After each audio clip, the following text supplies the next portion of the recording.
코로나19 상황 짚도록 하겠습니다. 김경우 인제대 서울백병원 교수와 이야기 나눠보겠습니다. 어서 오십시오. 네, 안녕하세요. 네, 사흘 연속 400명대를 지금 코로나19 상황 맞이하고 있는데요. 최근에 환자 발생이 좀 다소 주춤하다라는 평가도 있습니다만 이게 아직까지는 뭐 주말 검사 건수 영향도 좀 남아 있는 것 같고요. 확산세가 확실하게 꺾였다 이렇게 보기는 좀 어려운 상황이라고 봐야 되겠죠? 네, 그렇습니다. 지난주 일일 평균 신규 확진자 수가 562명이었고 이제 오늘 화요일이니까 이제 내일 아마도 확진자 수가 어느 정도 나오는지 좀 봐야 될 것 같고요. 네. 말씀하신 것처럼 검사 건수가 감소했기 때문에 또 검사하신 분들이 결과가 나오고 그것이 이제 지자체를 통해서 집계되는 또 시간차가 있기 때문에 아마 이제 수목금의 발생 현황을 좀 봐야 될 것 같고요. 예. 이제 무엇보다도 그 지역별로 좀 발생 현황이 좀 차이가 커서 이제 많이 보도된 것처럼 대구 지역에서 계속 꾸준히 환자 발생이 오히려 증가하는 양상을 보이고 있는데 네. 예를 들면 이제 지난주 대구 일일 신규 평균 확진자 수가 25.9명이었는데 어제 오늘 계속 31명, 39명 이렇게 평균보다 많은 확진자가 발생하고 있고 부산도 상대적으로 또 많은 확진자가 발생하고 있어서 이렇게 지역별로 좀 차이가 있다라고 봐야 될 것 같고 어제 보도된 것처럼 각 지역의 어떤 예방 접종률하고도 좀 관련이 있지 않을까 이렇게 추정이 되고 있는데 부산과 대구는 예방 접종률이 이제 40% 초반이고 확진자가 좀 적은 광주라든가 전남 지역 같은 경우에 예방 접종률이 50%가 넘고 확진자 수도 비교적 안정적인 추세여서 물론 이제 얼만큼 거리두기를 잘 지키고 방역 수칙을 잘 지키시냐 또 변이 바이러스가 얼만큼 유행하느냐의 차이가 있겠지만 예방 접종률하고 좀 관련이 있을 수가 있어서 이렇게 부산이나 대구 지역 같이 확진자 수가 늘어나시는 지역에 특히 이제 우선 접종 대상자이신 어르신들은 빨리 예방 접종을 좀 맞으시는 것이 매우 필요하실 것 같습니다. 네, 전반적인 상황을 짚어보고요. 이제 백신 접종률을 좀 살펴보겠습니다. 코로나19 백신 신규 접종자가 31일 하루에 38만 명 정도가 됐었는데 이 내용을 잠시 뒤에 짚어보고요. 네, 저희는 그럼 그 혈소판 감소성 혈전증이 발생했는데 이 사례가 국내에서 처음으로 발견이 된 사례잖아요. 이전에 혈전증 사례가 전해진 경우는 있었습니다. 근데 지금 혈소판 감소성 혈전증 이 사례는 그 대상자가 아스트라제네카를 접종한 30대 취약시설 종사자였고요. 이 혈전증이 일단 일찍 발견을 하고 또 조기에 치료를 하면 일단 치료가 가능한 사례라고는 하는데 그 이전에 발견됐던 혈전증 사례랑은 어떤 게 다르고 또 어떤 증상이 나타났을 때 나에게 희귀혈전 증세가 나타났구나 알 수 있는 겁니까? 네, 그렇습니다. 이제 백신 접종 이전에도 일반적으로 발생하는 혈전증이 많이 있었는데요. 예를 들면 이제 일반적으로 발생하는 혈전증 같은 경우에는 이제 동맥에 혈전이 생기실 수도 있고 또 정맥에도 혈전이 생기실 수가 있어서 아무래도 이제 동맥에 생긴 혈전증 같은 경우에는 주로 주요 혈관이 뭐 뇌동맥이라든지 관상동맥에 혈전이 생기게 되면 갑자기 막히면서 뇌졸중이나 관상동맥에 의한 협심증이나 심근경색이 유발될 수가 있겠고요. 또 이제 정맥에도 이제 혈전이 생기실 수가 있는데 주로 이제 하지에 있는 심부정맥에서 혈전이 잘 생기시고 혈전이 생기게 되면 다리가 붓고 또 통증이 생기고 한쪽 다리에 이렇게 잘 발생이 되는데 문제는 그 심부정맥에 있는 큰 혈전이 이제 떨어져 나와서 우심실을 거쳐서 이제 폐동맥을 맞게 되면은 폐동맥 색전증이 생기게 되고 폐동맥이 큰 혈관이 막히게 되면은 숨이 찬 호흡곤란이라든지 흉통이 생긴다든지 아니면 갑자기 혈압이 떨어지면서 실신을 하신다든지 그런 색전증이 이제 갑자기 나타나실 수 있는 것이 일반적인 혈전증이 되겠고 발생 빈도 같은 경우에는 연령이 증가하실수록 비교적 많이 발생하는데 보통 1년에 한 10만 명당 50명에서 150명 정도로 좀 다양하게 보고가 되고 있는 것이 우리가 백신 접종과 관련 없는 일반적으로 알려져 있는 혈전증 이 되겠고요. 지금 이번에 이제 우리나라에서 처음 발생한 혈소판 감소성 혈전증, 그러니까 이제 백신에 의해서 유발된 특이 혈전증 같은 경우에는 일단 발생 빈도 자체가 100만 명당 7명이 이제 서양에서 보고된 것이고 우리나라 같은 경우에는 320만 명 접종 중에 이제 최초 사례가 돼서 확률적으로는 320만 명 중에 이제 한 분이 발생할 정도로 굉장히 드물게 발생하는 혈전증이 되겠고요. 보통 이제 백신 접종 후에 4일에서 4주 사이에 이렇게 생기게 되겠습니다. 그래서 백신 접종하고 4주 이내에 어떤 증상이 생긴다면은 우리가 어느 정도 검사를 해봐야 되는데 네. 이 특이 혈전증 같은 경우에는 생기는 부위도 좀 일상적으로 혈전이 생기지 않는 뇌정맥동이라든지 내장정맥에 혈전이 생기게 되고요. 또 생기는 부위에 따라서 예를 들면 뇌정맥동에 혈전이 생기게 되면은 두통이 생기거나 또 뇌압이 올라가면서 시야가 흐려지신다든지 또 구토, 오심, 구역질이 나신다든지 또 아니면 경련을 하신다든지 예. 이런 신경학적 증상이 나타나실 수가 있겠고 네. 또 내장정맥에 혈전이 생기시게 되면은 복통이 생기시거나 또 아니면 복수가 생기시든지 그런 증상이 생기실 수가 있겠고 뭐 이러한 혈전도 이제 신부정맥처럼 만약에 혈전이 떨어져 나가서 폐동맥 색전을 일으키게 되게 되면 역시 이러한 혈전에 의해서도 호흡곤란이나 흉통 이런 증상이 나타나실 수가 있겠고요. 예. 이 또 혈전증의 특이한 감별점이 혈소판이 감소한다는 특징이 있기 때문에 우리가 혈소판이 15만 이상이 수치가 정상인데 15만 이하로 혈소판이 떨어져 있다면 의심을 해봐야 되고 예. 혈소판 감소가 아주 심하게 감소되어 있다. 이런 경우에는 멍이 잘 들고 출혈이 잘 생기는 그런 증상까지도 동반될 수가 있겠고요. 예. 네. 경미하게 떨어질 때는 이런 출혈 경향은 잘 나타나진 않을 수가 있겠습니다. 그래서 이제 어떤 복통이나 두통이 있을 때 우리가 처음부터 이렇게 뭐 CT나 MRI를 촬영할 수도 있지만 혈액 검사를 통해서 혈소판 수치라든지 D 이성체 혈전이 생겼는지를 먼저 검사해서 감별할 수가 있기 때문에 그리고 무엇보다도 4일에서 4주 사이에 생기기 때문에 한참 지나서 병원에 진료받으러 가셨을 때 접종 맞은 것을 잊어버리거나 얘기를 안 하실 수가 있는데 지금 진료받으실 때는 의약품 안전망에서 DUR이라고 하는 전산망으로 연결이 돼서 네. 환자분이 접수를 해서 진료를 받게 되면은 의료진 전산망에 이분이 언제 아스트라제네카 백신을 맞았기 때문에 이러한 증상이 있으시면 이러한 검사를 해주시고 의심해 주십시오라는 알림창이 뜨기 때문에 네. 의료진이 진료할 때도 이 특이혈전증에 대해서 또 주의해서 진료를 할 수가 있어서 지금은 이제 전산망으로도 우리가 안전하게 좀 시스템으로 해놓고 있기 때문에 일단 드물게 생기고 또 생겨서 진료를 받으시더라도 의료진이 알 수가 있기 때문에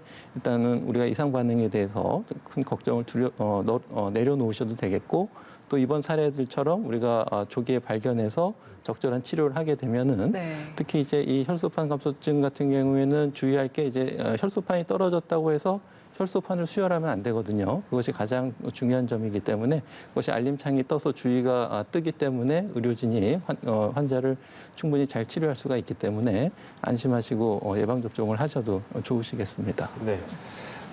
그리고 신규 접종자 저희 그 접종 속도나 이런 면에서 좀 짚어보려고 하는데요. 1차 신규 접종자 31일 하루에만 38만 5,535명이 늘어났고 이래서 전체 인구 대비로 보면 1차 접종률이 11.3%가 됐습니다.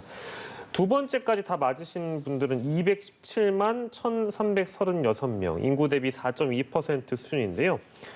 속도가 요 며칠 사이에 굉장히 빨라졌다는 느낌은 뭐 당연하게 드는 것 같고 이렇게 되면 지금 정부 목표가 좀 상향됐잖아요. 1,300에서 상반기 1,400만 명으로 좀 상향 조정이 됐는데 이 목표에 좀 다다를 수 있을 거라고 전망해 볼 수 있을까요? 어떻습니까? 네, 그렇습니다. 지금 백신도 안정적으로 수급이 되고 있고요. 오늘도 아스트라제네카 백신 87만 명분이 또 출하가 됐다고 하니까요. 계속 안정적으로 공급이 되고 있고 또 기존의 예방접종 센터뿐만 아니라 각 민간 의료기관에서 적극적으로 참여해 주시면서 동시에 다발적으로 많은 접종이 이루어지면서 아마 우리가 백신만 충분히 조기 확보한다면 더 빨리 예. 더 많은 접종이 이루어질 수 있을 것 같아서 굉장히 좀 긍정적인 신호로 볼 수 있을 것 같아서 네네. 아마도 2분기 1,400만 명 접종은 무난히 우리가 달성할 수 있을 것 같고 예. 조금 더 우리가 욕심을 낸다면 보다 좀 많은 분들이 조금 더 일찍 많은 백신을 맞으실 수 있도록 계속 조금 꾸준히 좀 확보 노력하는 것은 계속 필요하실 것 같습니다. 네. 네. 추가적으로 들어오는 얀센 백신 이야기를 해볼 텐데 101만 명분이 이제 이번 주에 들어오잖아요. 그리고 오늘 0시부터 예약 접수가 시작이 됐습니다. 그런데 인기가 굉장하더라고요. 초기에 2분 만에 대기자가 3만 명 정도가 몰렸었는데 경쟁이 이렇게 치열한 게 여러 가지 이유가 있겠습니다만 한 번만 맞아도 되니까 그래서 이렇게 인기가 높은 걸까요? 어떻게 보십니까?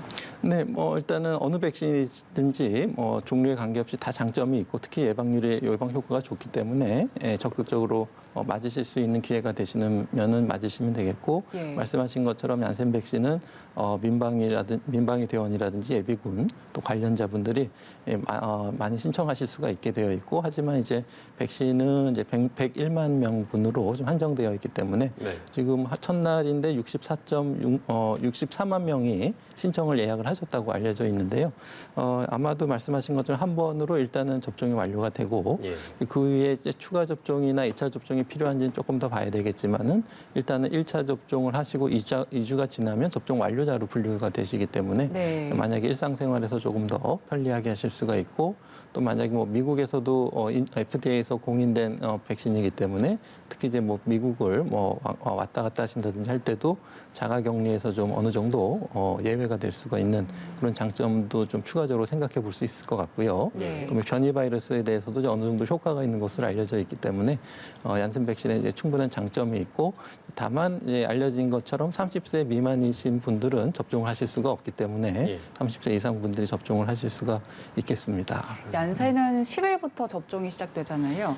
그러면 그때부터는 얀센도 만약에 잔여 백신이 나온다면 그 부분도 이제 잔여 백신 시스템으로 들어가서 다른 사람들도 맞을 수 있습니까? 네, 지금 질병청에서는 그렇게 준비하고 있다고 이제 알려져 있고요. 특히 이제 기존 아스트라제네카 백신 잔여 신청과 이제 별도로 얀센 백신을 시스템에 도입하는 것들을 지금 준비하고 있는 것으로 알려져 있고요. 이제 한 병에 이제 5명분이 되어 있는데 최소 잔여형 주사기로 한번 해보면 아마 6인분은 나올 것 같습니다. 그래서 아마 잔여 백신이 좀 충분히 나올 것 같고 또 이제 정부에서 밝힌 것처럼 예를 들어 한 의료기관에 37명이 신청한다고 해도 그쪽에는 이제 8병, 그러니까 40명분을 배송하기 때문에 잔여 백신이 충분히 발생할 수 있고 또 최소 잔여형 주사기를 하게 되면은 보다 많은 잔여 백신이 발생할 수가 있기 때문에 6월 10일 조금 지나서 6월 중순부터는 잔여 백신 시스템을 통해서 많은 분들이 좀 접종을 받을 수 있는 기회가 생길 것 같아서 한번 이렇게 신청을 하신다든지 또 매번 들어가기 어려우시면 알림 신청을 해놓으시면은 예. 잔여 백신이 발생하면 알림이 오기 때문에 네. 그런 것도 활용해 보시면 좋을 것 같습니다. 예, 네. 알겠습니다.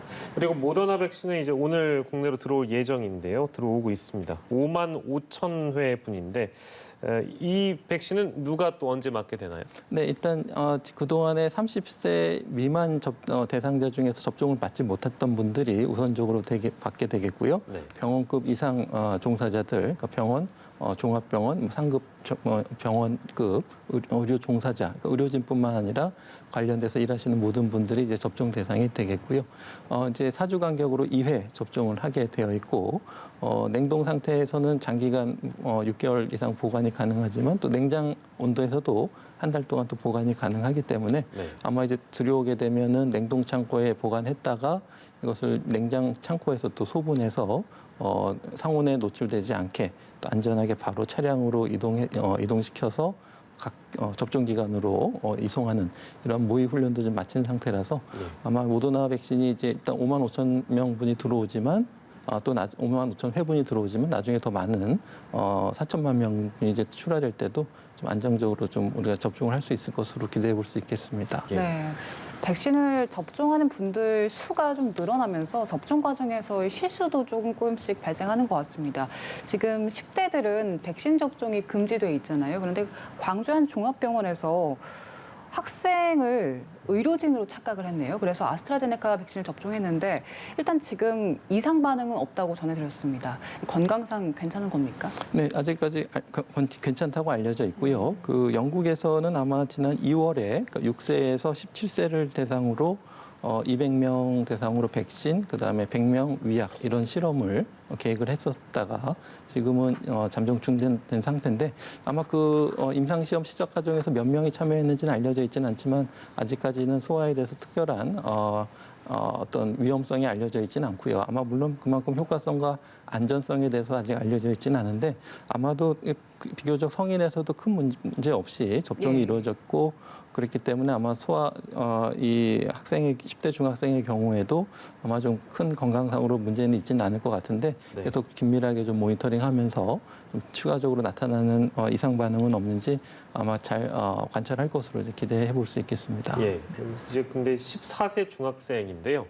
의료진으로 착각했다고 하니까 어떻게 이런 일이 발생할 수 있나 그런 생각이 좀 드네요. 아무튼 이제 이런 일은 좀 주의했으면 좋겠고. 부산에 있는 일부 해수욕장들 이제 문을 열게 되는데요. 최근에는 그 외국인 수천 명이 노 마스크로 소란을 피운 적도 있고 해서 아무튼 좀 문제가 된 적이 있습니다. 물론 해수욕장은 뭐 야외이기도 해서 실내보다는 감염의 위험성이 좀 덜하다고는 알려져 있습니다만 그래도 문제가 되지 않는 것은 아니기 때문에 이제 앞으로 해수욕장을 찾는 피서객들이 많아지니까 감염 확산에 대한 우려를 다시 한번 또 강조해야 할 필요가 있는 것 같습니다. 네, 그렇습니다. 그래서 아마도 이제 7월 4일 또 독립기념일도 있기 때문에 네. 아마도 충분한 준비를 하실 것으로 생각이 되고 또 7월부터는 예방접종 1차 완료자에 대해서 우리가 등산로라든지 공원에서는 좀 인구 밀도가 적을 때 좀 한적한 곳에서는 실외에서 마스크를 벗도록 하는 방역 수칙을 좀 준비하고 있기 때문에 네.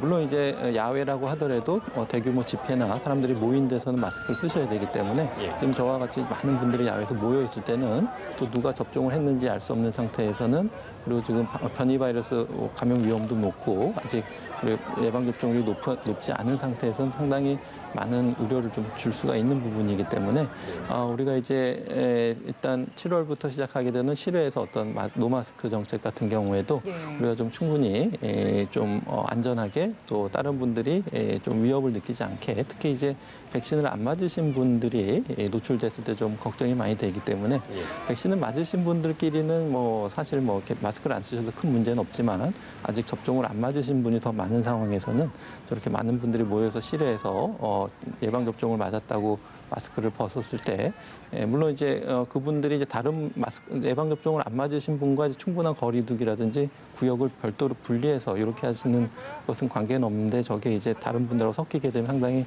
위험을 느끼실 수가 있는 부분이라서 우리가 이제 7월 달이 되기 전에 방역 수칙 준수, 그러니까 예방 접종 완료자를 대상으로 노마스크 정책을 할 때 우리가 좀 충분히 좀 준비를 하는 것도 좀 필요할 것 같습니다. 예, 알겠습니다. 그 말씀까지 저희가 듣고요. 오늘 코로나19 상황 좀 짚어봤습니다. 김경호 인제대 서울백병원 교수와 관련 이야기 나눠봤습니다. 네, 고생하셨습니다. 감사합니다.